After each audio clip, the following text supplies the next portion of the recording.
আমি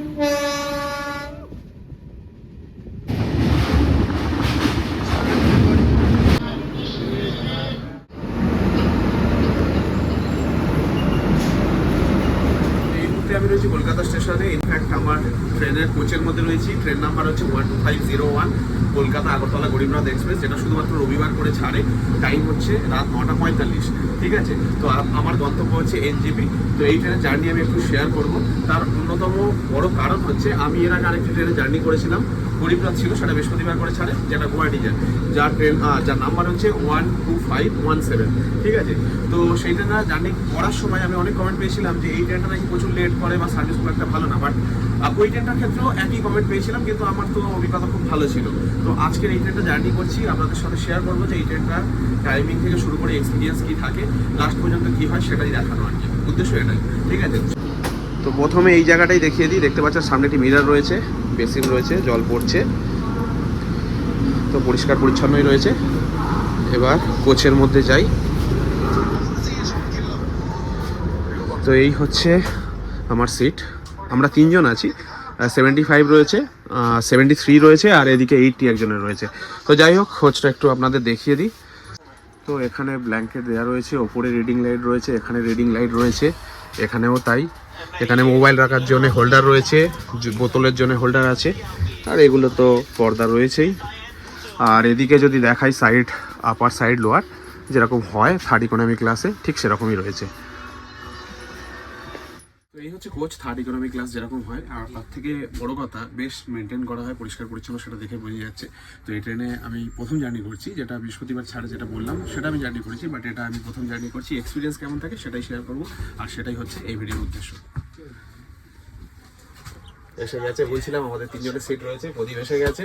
তো যাই হোক, জার্নিটা শেয়ার করবো, তার সঙ্গে এটা চলছে। হ্যাঁ, এটাই বলছি, কপাল আমাদের এমন যে ওয়ার্ল্ড কাপ চলছে, তার মধ্যেই আমাদের বেরোতে হচ্ছে, বাট শিডিউলটাই এমন রয়েছে। যাই হোক, দুর্দান্ত একটা স্কোর করেছে ইন্ডিয়া আজকের। আমরা দেখতে দেখতে যাবো, তার সঙ্গে আপনাদের সঙ্গে জার্নিটা শেয়ার করবো।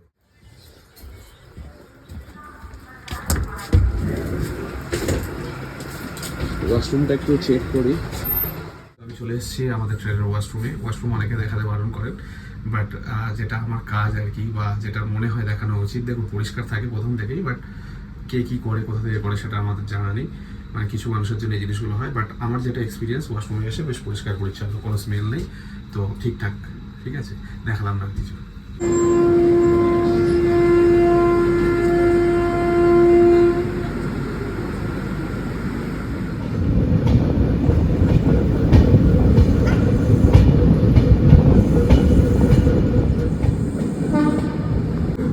নির্দিষ্ট টাইমে আমাদের ট্রেন কলকাতা স্টেশন ছেড়ে দিল। মোটামুটি আমাদের 7খানা হল্ট স্টেশন থাকবে। এনজিপি পর্যন্ত আমি বলছি, আমরা যেহেতু আগরতলা যাচ্ছি না, আমরা এনজিপি পর্যন্তই বলছি। টোটাল 570 কিলোমিটার আমরা জার্নি করব, আর এনজিপি পৌঁছানোর টাইম হচ্ছে সকাল 7টা 25। তো দেখার বিষয় হচ্ছে আমরা সঠিক সময় সেখানে পৌঁছাই কিনা। তো এখন ঘড়িতে সময় হচ্ছে অলমোস্ট 9:55। এদিকে দেখতে পাচ্ছেন গেট লক করে দিয়েছি আমি, এখানেও লক করা হয়ে গেছে, প্রত্যেকটা কোচেরই গেট লক করা। তো এটাই স্বাভাবিক ব্যাপার, যা বর্তমানে অবস্থা। মানে যখন নিরাপদ জায়গায় থাকবেন বা যখন গেট খোলার, অর্থাৎ স্টেশন, সেখানে ঠিক আছে, বাট আদারওয়াইজ গেট খোলার কোনো প্রয়োজন নেই। তো আমি এখান থেকেই ভিডিও বানাবো যতক্ষণ কোনো স্টেশন আসছে, তো গেট বন্ধই থাকবে। তো চলুন এবার ভিতরে যাই, বাকি জায়গাটা আস্তে আস্তে আপনার সাথে শেয়ার করবো।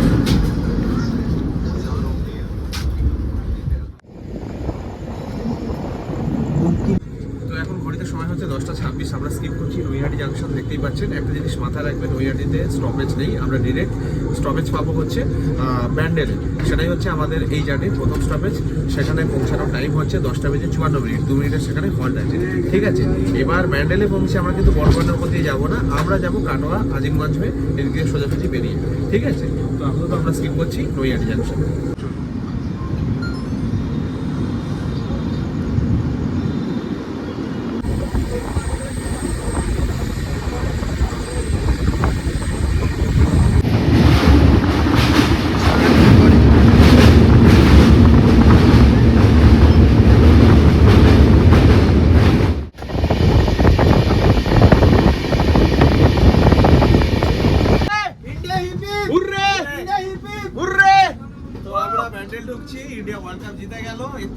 প্রসিজার হতে পারে না। ফার্স্ট টাইম ট্রেনে ট্রাভেল করতে করতে এরকম একটা ওয়ার্ল্ড কাপ দেখছিলাম, যতটা সম্ভব তার সঙ্গে এত বড় একটা ভালো খবর।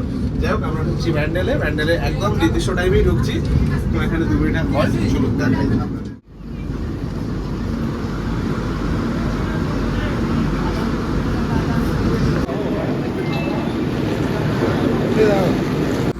তো 43 কিলোমিটারের জার্নি কমপ্লিট করে আমরা নির্দিষ্ট সময়ের থেকে একটু আগে এসে পৌঁছালাম ব্যান্ডেল জাংশন। এটাই আমাদের এই জার্নি পথের প্রথম স্টপেজ।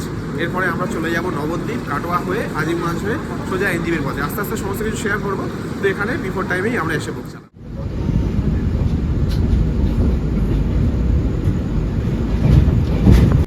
তো ট্রেন আমাদের ব্যান্ডেল জাংশন ছেড়ে দিয়েছে, আমাদের পরের স্টপেজ হচ্ছে নবদ্বীপ। তার আগে আমি একটু ডিনার করে নেবো। আর একটা কথা আপনাদের বলে দিই, এই ট্রেনে কিন্তু কোনো প্যান্ট্রি কার নেই। এখানে আপনারা অনবোর্ড ক্যাটারিং পেতে পারেন, ই ক্যাটারিং পেতে পারেন, ঠিক আছে? তার মাধ্যমে আপনারা খাবার এখানে বুক করতে পারেন বা কালেক্ট করতে পারেন, কিংবা আপনারা বাড়ি থেকে নিয়ে আসতে পারেন। তো আমি খাবার বাড়ি থেকেই নিয়ে এসেছি। তো এখন আমরা ডিনার করবো, তারপরে আসছে আমাদের পরের স্টপেজ নবদ্বীপ, সেটা আপনাদের সাথে শেয়ার করবো। এখন ঘড়িতে সময় হচ্ছে 11:48। এখানে আসার টাইম ছিল 11:38, অর্থাৎ 10 মিনিট লেট রয়েছে আমাদের এই দ্বিতীয় স্টপেজে। এরপরে আমরা পৌঁছাবো কাটোয়া। তো এখানে 2 মিনিটের হল্ট রয়েছে। নবদ্বীপ ধাম একটা দারুণ জায়গা, এখানে নবদ্বীপে আসতে পারেন, তার সঙ্গে মায়াপুরের জন্যও নবদ্বীপ থেকে মানে যাওয়া যেতে পারে। তো এর পরের স্টপেজ আমাদের যেরকম বললাম কাটোয়া, তারপরে আমরা আজিমগঞ্জে বেরিয়ে যাব। তো মোটামুটি দেখি কতক্ষণ পর্যন্ত আপনাদের সাথে সমস্ত কিছু শেয়ার করতে পারি। তারপরে একটা টাইমে আমাদের একটু ঘুমাতে হবে। তো যাই হোক, জার্নি কিন্তু এখনো পর্যন্ত ঠিকঠাকই আছে, মাত্র 10 মিনিটের লেট রয়েছে।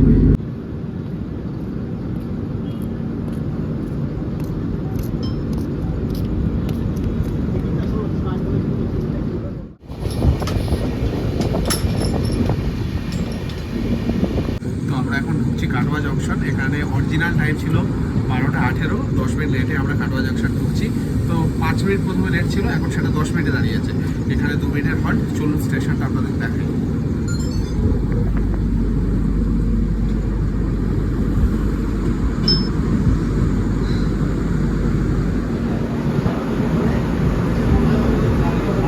তো আমরা এসে পৌঁছালাম কাটোয়া জাংশন। দেখতেই পাচ্ছেন 4 নম্বর প্ল্যাটফর্মে আমরা দাঁড়িয়ে আছি। আমরা অতিক্রম করেছি 148 কিলোমিটার। টাইম মোটামুটি হয়ে এসছে। 2 মিনিটের হল্ট, বেশিক্ষণ এখানে সময় নেবো না, মানে নিচে। যাই হোক, গেট খুলেছি, গেট বন্ধ করে দেবো।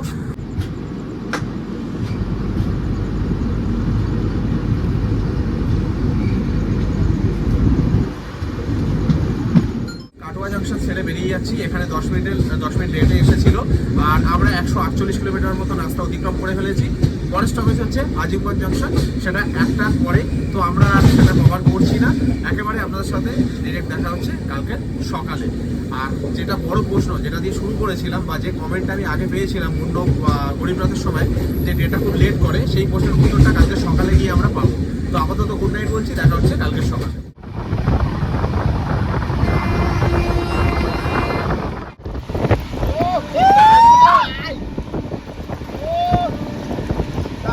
দারুণ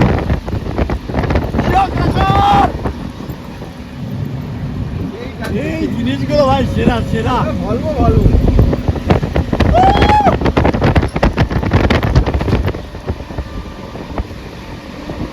সেইটা ধরো রীতিমতো এসে টেক্কা দিচ্ছে। ঠিক আমাদের সঙ্গেই যাচ্ছে একটি ভলভো বাস। আমাদের এখন ট্রেনের স্পিড হচ্ছে 90+, মানে অলমোস্ট 100। বাসও মানে ভলভো বাস আছে, পাশাপাশি যাচ্ছে। তো জাস্ট সকালবেলা উঠেই আমরা একটা রেস দেখলাম। এবার স্ট্যাটাস বলে দিই, আমরা কিষানগঞ্জ কিছুক্ষণ আগে বেরিয়ে গেছি। আমি জানার আগে বেরিয়ে গেছি। 5:58 টাইম ছিল, কিন্তু 30 মিনিট লেট রয়েছে। 30 মিনিট লেটে কিষানগঞ্জে পৌঁছেছিলাম। তো এখন দেখা যাচ্ছে সেই 30 মিনিট লেটেই চলছে। সকাল সকাল রেস থেকেই শুরু করলাম। তো দেখা যাক ফাইনালি আমরা কখন এনজিবিতে পৌঁছাই। মাঝখানে কোনো স্টপেজ নেই, ডিরেক্ট আমরা পৌঁছাবো এনজিবিতে।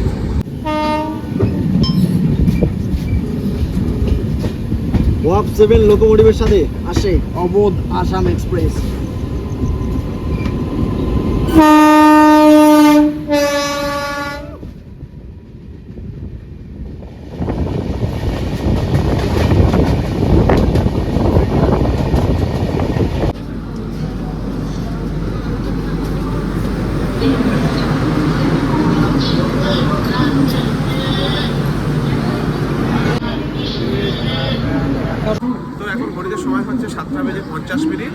এখানে আসার টাইম ছিল 7:25, অর্থাৎ 25 মিনিট লেট। যে লেটটা বলা হয়ে থাকে বা শুনেছি আগে যে প্রচণ্ড লেট করে, বাট সেটা একেবারেই না। মানে এই লেটটা ঠিকঠাক লেট, মানে এটাকে যদি হিউজ কিছু লেট বা এরকম কিছু বলা হয় তাহলে মানে সেটা গ্রহণযোগ্যতা নেই কোনো, আমার যেটা মনে হয়। ঠিক আছে, তবে একদিনের জার্নি দিয়ে পুরো জিনিসটা বিচার করছি না, বাট আমার যেটা এক্সপিরিয়েন্স সেটা তো ঠিক। তো স্টেশনের বাইরে চলে এসেছি, জার্নিটা আপনাদের সাথে শেয়ার করলাম। খুব বেশি কিছু দেখাইনি, কিন্তু যেটা সব থেকে বড় প্রশ্ন, এই ট্রেনটা নাকি প্রচণ্ড লেট করে, যেটা আমি কমেন্টে দেখেছি বা নানানভাবে জেনেছি। তো সেদিক দিয়ে দেখতে গেলে এই লেটটা কোনো লেট বলে আমার মনে হয় না, আমার ব্যক্তিগত হিসাবে।